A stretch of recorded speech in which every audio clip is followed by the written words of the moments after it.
Saksakallan gunarnavasya Vande Guru Sri Charanarabindam.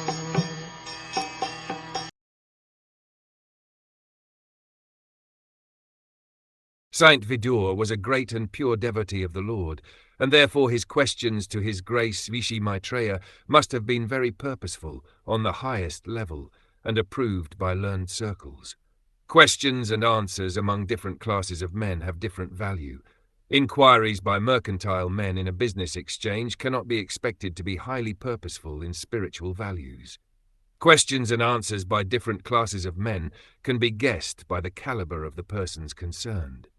In Bhagavad Gita, the discussion was between Lord Sri Krishna and Arjuna, the Supreme Person and the Supreme Devotee respectively. The Lord admitted Arjuna to be his devotee and friend, and therefore any sane man can guess that the discussion was on the topic of the Bhakti Yoga system. Actually, the whole Bhagavad Gita is based on the principle of Bhakti Yoga. There is a difference between karma and Karma Yoga. Karma is regulated action for the enjoyment of the fruit by the performer, but Karma Yoga is action performed by the devotee for the satisfaction of the Lord. Karma Yoga is based on bhakti, or pleasing the Lord, whereas karma is based on pleasing the senses of the performer himself.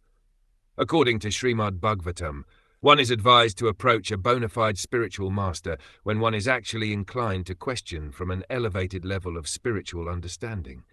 A common man who has no interest in spiritual values has no need to approach a spiritual master just as a matter of following fashion.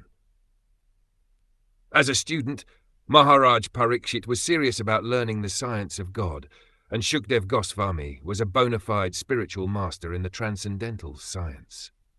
Both of them knew that the topics discussed by Vidhura and Rishi Maitreya were elevated, and thus Maharaj Parikshit was very interested in learning from the bona fide spiritual master.